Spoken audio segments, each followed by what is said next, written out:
حضرت خواجہ اویس کرنی رضی اللہ تعالیٰ عنہ کے حوالے سے ایک مشہور و معروف واقعہ ہمارے یہاں بیان کیا جاتا ہے جو کہ من گھڑت ہے۔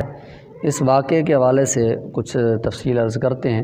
کہ ہمارے عموماً یہ واقعہ بیان کیا جاتا ہے کہ حضور سید عالم صلی اللہ تعالیٰ علیہ وسلم کا جنگ احد میں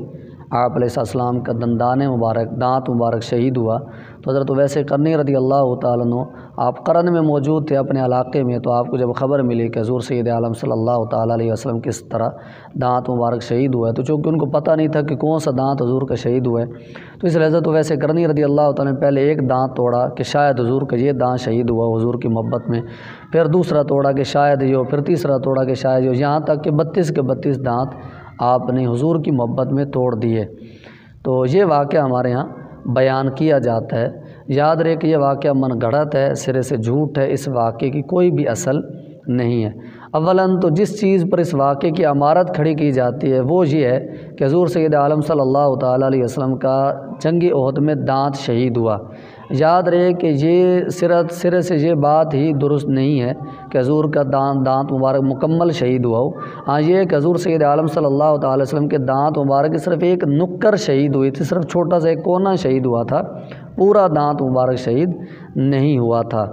تو اولاً تو یہ کہ حضور سید عالم صلی اللہ علیہ وسلم کے دانت مبارک ایک نکر صرف شہید ہوئی، اور اس کی وجہ سے آپ علیہ السلام کی حسن و جمال میں مزید اضافہ ہو گیا۔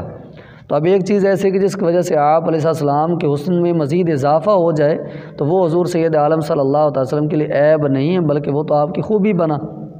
اور پھر اس چیز کو لے کر کہ صرف دانت مبارک ایک نکر شہید ہوئی تھی، اور یہ کہتے ہیں کہ حضرت اویس کرنی رضی اللہ تعالیٰ نے معاذ اللہ آپ نے اپنے سارے دانت پورے کے پورے شہید کر دیے، تو جس چیز پر اس کی عمارت کھڑی کی گئی ہے وہ یہ تھی کہ معاذ اللہ حضور کے دانت مبارک شہید ہوئے، حالانکہ حضور کے دانت مبارک مکمل شہید نہیں ہوئے تھے، اور کوئی ایک دانت بھی پورا شہید نہیں ہوتا بلکہ صرف ایک دانت کی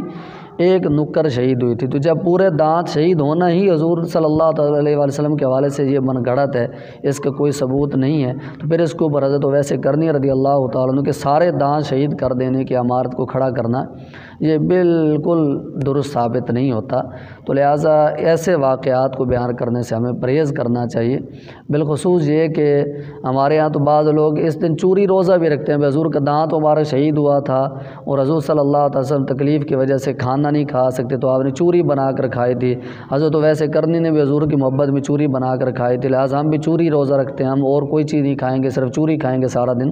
تو معاذ اللہ یہ جو چوری روزے والی بات ہے یہ بھی من گھڑت ہے، کیونکہ حضور علیہ السلام کا دانت جب پورا شہید ہوا ہی نہیں ہے تو پھر تکلیف کا معاملہ کہاں سے ہے، پھر یہ معاملہ کہاں سے ہے کہ حضور نے چوری بنا کر کھاتے رہے۔ تو یہ سراسر من گھڑت چیز ہے، اس کا کوئی بھی اصل اور اس کا کوئی ثبوت وغیرہ نہیں ہے۔ ہمیں ایسی باتیں بیان کرنے سے پرہیز کرنا چاہیے جن میں بالخصوص حضور سید عالم صلی اللہ تعالیٰ علیہ وسلم کی طرف جھوٹ کی نسبت ہو۔ پہلے بھی حدیث پاک میں نے کئی اپنے بیانات کے اندر بیان کیے کہ حضور سید عالم صلی اللہ تعالیٰ علیہ وسلم نے ارشاد فرمایا من کذب علی متعمدا فلیتبوأ مقعدہ من النار، ارشاد فرمایا کہ جس نے کوئی جھوٹی بات میری طرف منسوب کی اسے چاہیے کہ اپنا ٹھکانہ جہنم میں بنا لے۔